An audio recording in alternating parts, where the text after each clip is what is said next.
guys, welcome back to my channel. I hope you all guys are doing well. So today is Tuesday and the time duration is around 8:14 a.m. in the morning. So today I'm going to discuss information regarding the draw that happened yesterday for New Delhi location, and apart from that there are a few questions I'm going to ask that I got via video. जो भी video में आप लोगों ने comment section में comment कर रहे हैं, लोगों को थोड़ा कन्फ्यूजन है। हर दिन ऐसा करूँगा कि मॉर्निंग वाले टाइम पे एक सेशन बना रहा हूँ जिसमें आपको एक तो जो लास्ट अपडेट है उसके बारे में बता दे रहा हूँ। अदरवाइज अगर आपके कुछ क्वेरीज वगैरह हैं then I can let you know how to address that particular situation. अगर आपको कुछ भी प्रॉब्लम हो रहा है तो मैं आपको बता दूंगा। अगर कुछ इशू आ रहा है तो इस वीडियो में आपको जो भी क्वेश्चनिंग वगैरह है उसके बारे में बताता हूँ। अदरवाइज अगर कल के बारे में बताऊँ तो न्यू दिल्ली कॉन्सुलेट का ड्रॉ हुआ है वर्क वीज़ा के लिए, और ईमेल आ गया होगा जिसने भी रजिस्ट्रेशन किया होगा।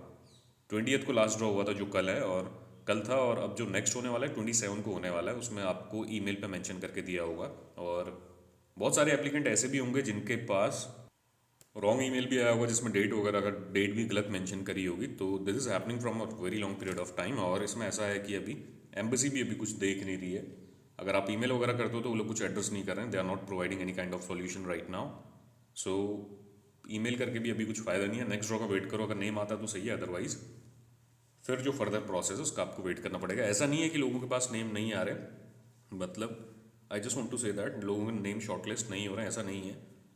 अगर अपना पूरा चैनल बेस देखूँ तो इसमें भी बहुत लोगों को अभी मिल गया है।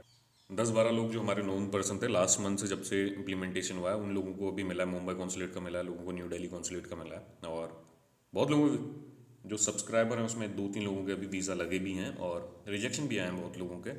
जैसे मास में भी जो रिजेक्शन आ रहा है पॉइंट नंबर 10 पे आ रहा है, जो इंटेंट टू स्टे है। और अगर आपका वो वाला वीज़ा में रिजेक्शन आता है तो फिर मैंने फाइलिंग कैसे करते हैं उसके बारे में वीडियो बनाई है। अदरवाइज़ अगर आपको अपॉइंटमेंट मिल जाता तो अपनी फाइलिंग वगैरह स्ट्रॉन्ग बनाएं, और जो रेस्ट प्रोसेस है मैंने आपको बता रखा है। अदरवाइज एक बार कमेंट सेक्शन में चेक कर लेते हैं क्या क्या कमेंट्स वगैरह आ रखे हैं। एक बार 10 मिनट की शॉर्ट वीडियो है, उसमें जो भी कमेंट्स वगैरह हैं मैं एड्रेस कर लूँगा आपके। अगर यहाँ पे देखा जाए तो इसमें लास्ट से स्टार्ट करते हैं। बस हम handling 5 question at one go, जिसमें जो मेन है उसके बारे में आपको बता देता हूँ। ब्रो, अगर शायद चेक रिपब्लिक का वर्क वीज़ा ले लूँ और चेक रिपब्लिक जाके काम ना करूँ, और चेक रिपब्लिक से पोलैंड मेरे फ्रेंड के पास चला जाऊँगा और वहाँ पे वर्क परमिट बना के टीआरसी अप्लाई कर सकते हैं। भाई इतना इजी नहीं है प्रोसेस। चेक रिपब्लिक अगर आप वहाँ पे जाते हैं तो फिर वहाँ का जो आपका प्रोसेस है वहाँ से आपको फॉलो करना पड़ेगा। वहाँ से अपना आपको वर्क परमिट वहाँ पे मंगा के फिर प्रोसेस ऐसे आगे चलता है। वहाँ पे आपको नॉर्मली काम करना पड़ेगा। वर्क वीज़ा पे जा रहे हो तो आप काम नहीं करोगे तो टैक्स वैक्स पे नहीं करोगे, तो उसमें ऐसा होता है लॉन्ग टर्म स्टे करने में आपको प्रॉब्लम आएगा। जो वहाँ की अथॉरिटीज़ हैं वो आपको डिटेन कर देंगे वहाँ से। ये चीज़ का आपको मेक श्योर करना पड़ेगा। अगर किसी भी कंट्री में आप जा रहे हो वहाँ पे काम करोगे, जैसे इंडिया से आप प्रोसेस चला रहे हो वैसे ही अपना प्रोसेस चलाते हैं, वहाँ का वर्क परमिट लेना पड़ेगा तभी आप जा सकते हैं। टीआरसी अप्लाई करते हैं अगर किसी भी कंट्री, जैसे यूरोप के अंदर आप कहीं भी जाते हैं अगर आप टीआरसी अप्लाई करते हैं तो टीआरसी का ये मतलब नहीं होता है कि आप किसी भी कंट्री में जाके काम कर लोगे। टीआरसी का मतलब ये होता है कि 90 डेज में आप अप्रॉक्सीमेटली 60 डे रह सकते हैं वहाँ पे। सॉरी, जो थिंग था 180 डेज़ के अंदर 90 डेज़ आप किसी भी जगह पर रह सकते हैं, कोई भी, जैसे जो भी टीआरसी के अंदर जो शेंगेन जोन है जिस उसके अंदर फॉल करते हैं वहाँ पे आप स्टे कर सकते हैं। पर अगर आप वर्क वीज़ा में जाते हो तो 3 महीने तो आपको भी पता है आप कहीं स्टे नहीं कर पाओगे। वर्क वीज़ा में जाते हो तो एक आधे महीने, अगर आप एक भी नहीं महीना होता है 5-10 एक आधे हफ्ते के लिए छुट्टी पे जा रहे हो तो तभी के लिए टीआरसी आपको मिलता है, तो आप कहीं जा पाते हैं। अदरवाइज अगर आप किसी कंट्री पे जा रहे हो तो वहाँ तो पूरा आप 1 साल का वर्क वीज़ा है, तो फिर आपके वर्किंग आवर्स होते हैं, आपको फॉलो करना होता है। इतनी ज़्यादा छुट्टियाँ कहीं नहीं मिलती कि 3 महीने आप दूसरी जगह चले जाओ। लोग ऐसा करते हैं कि एक आधे हफ्ते के लिए घूमने के लिए चले जाते हैं कहीं पर, फिर वापस आके अपना काम करते हैं। अगर आप काम नहीं करोगे तो टैक्स नहीं पे कर पाओगे, टैक्स नहीं पे कर पाओगे तो फिर आपका जो वर्क परमिट, जो वहाँ का एम्बेसी में भी कुछ बात होती है, डिटेन वगैरह हो जाओगे। बहुत 1 साल के अंदर काम वाम करना पड़ता है। फिर कहीं और नई जगह ज्वाइन करते हो आप तो आपको टैक्सेशन शो करना पड़ता है। बहुत सारी प्रॉब्लम आती है उसमें। जो आपका जिस सिनेरियो में समझ पा रहा हूँ, आप कहना चाह रहे हैं कि अगर आप चेक रिपब्लिक में जाते हैं तो फिर वहाँ जाके आपको पोलैंड का दोबारा वर्क परमिट अप्लाई करना पड़ेगा। जब तक आप वहाँ पे काम करो तो काम करो, उसके बाद आपका वर्क परमिट आएगा वहाँ की एम्बेसी में। आप पूरा जैसे इंडिया से प्रोसेस फॉलो कर रहे हैं वहाँ से भी सेम प्रोसेस फॉलो करोगे, देन आपका वहाँ से वीज़ा लग जाएगा। देन आप वो कंट्री को छोड़ के दूसरी कंट्री पे जाओगे। That's how the process works. इतना ईजी नहीं है जितना आप समझ रहे हैं। अगर आप यहाँ से इंडिया से बाहर जाओगे, जैसे आप यहाँ से फॉलो कर रहे हैं तो वैसे ही आपको वहाँ से भी फॉलो करना पड़ेगा। So that's how the process work systematically, और इसके अलावा कुछ ऑप्शन तो होता नहीं है। अगर आप किसी पूछेंगे तो कुछ अलग अलग ऑप्शन सब लोग प्रोवाइड करते हैं, यहाँ से वहाँ चले जाओ, वहाँ से वहाँ चले जाओ, पर ऐसे वर्क नहीं होता। लीगली आपको इमिग्रेट करना पड़ता है एक प्लेस से दूसरी प्लेस में। एंड अपार्ट फ्रॉम दिस और दूसरे क्वेश्चनिंग वगैरह चेक कर लेते हैं क्या क्वेश्चन आया।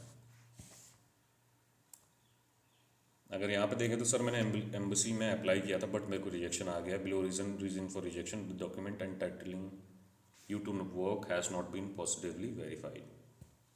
तो इसमें प्रॉब्लम यह आया कि आपने जो रजिस्ट्रेशन करते हैं उस टाइम पे आपने अपना जो डॉक्यूमेंट की जो भी सारी इन्फॉर्मेशन है वो आपने एग्जैक्ट नहीं डाली होंगी। जो भी कोड्स वगैरह वो देख लो, आपका जो आपका प्रोविंस है उसका कोड सेलेक्ट करो, वर्क परमिट में कौन सा टाइप है उसको सेलेक्ट करो, बहुत सारे ऑप्शन होते हैं, कुछ ना कुछ गलती कर दी होगी। या फिर दूसरा चीज़ ऐसा होगा कि आपका वर्क परमिट एक्सपायर हो गया होगा या एक्सपायर होने वाला होगा नेक्स्ट 3 मंथ्स में, तभी आपको प्रॉब्लम आ रहा है। अदरवाइज अगर वर्क परमिट एक्सपायर नहीं होने वाला तो इन दैट केस आपने कुछ डॉक्यूमेंट अपडेट करने में गलती करी है। एक बार पूरा जो उनका इंस्ट्रक्शन है उसे पढ़ लो, और मैंने भी एक वीडियो बनाया रजिस्ट्रेशन कैसे करें, उसको गो थ्रू कर लो और आप अपना सबमिशन वहाँ कर पाओगे और उसके बाद आपका वेरीफाई भी हो जाएगा। अभी तो प्रोसेस बहुत ईजी हो गया है। जैसे ही आप अपना रजिस्ट्रेशन करते हैं, रजिस्ट्रेशन करते ही 3-4 घंटे के अंदर आप पे एक ईमेल आ जाती है। ईमेल अगर एक बार आ जाएगी तो फिर then just give me a moment, email आने के 3-4 घंटे के बाद वीज़ा एप्लीकेशन फॉर्म फिल करने का ऑप्शन आ जाएगा आप पे। So that's how the process works for now days.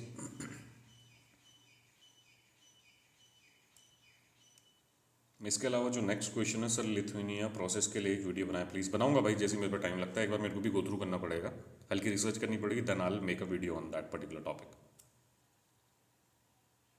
Sir bank statement में एफडी 2 लाख का कर सकते हैं, 1 लाख नॉर्मल शो कर सकते हैं, ऐसा नहीं है कि 3 में।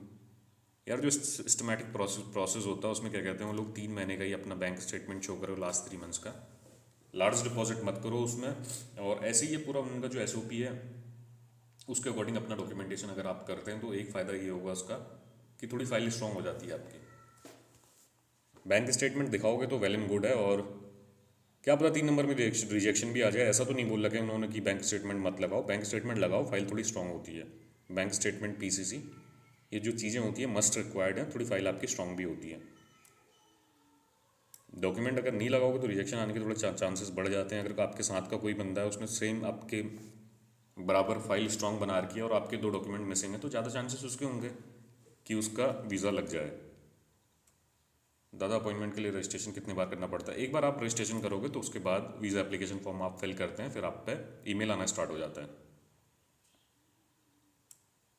मैं गुजरात से हूँ तो एम्बेसी का ड्रॉ कब है? एम्बेसी का ड्रॉ 23 को है, जैसा भाई ने बता रखा है 23 को ही होगा, थर्सडे को। आप एक बार चेक कर लो, लॉगिन करोगे तो उसमें आपको सारी इन्फॉर्मेशन मिल जाती है।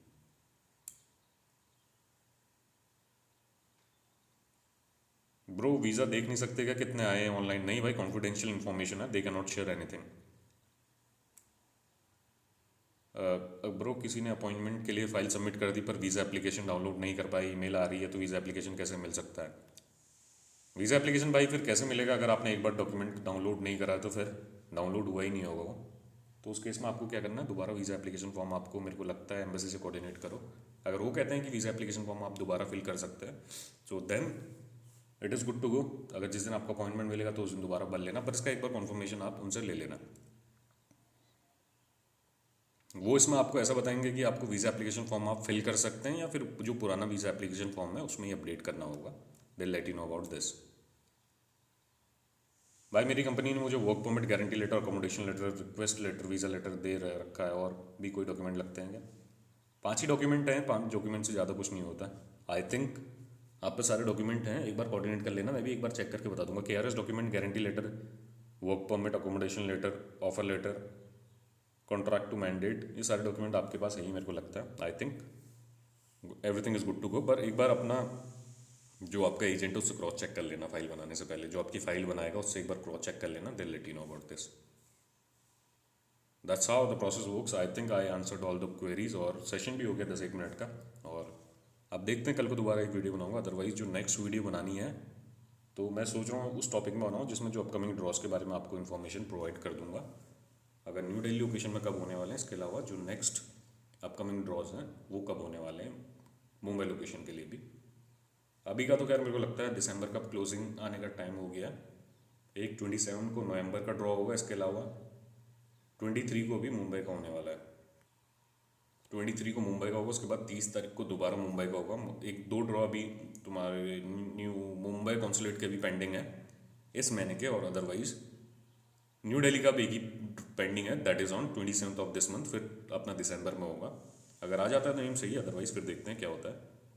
और कुछ नया अपडेट आएगा तो I keep you posted about the appointment and all. Thank you guys, have a nice day.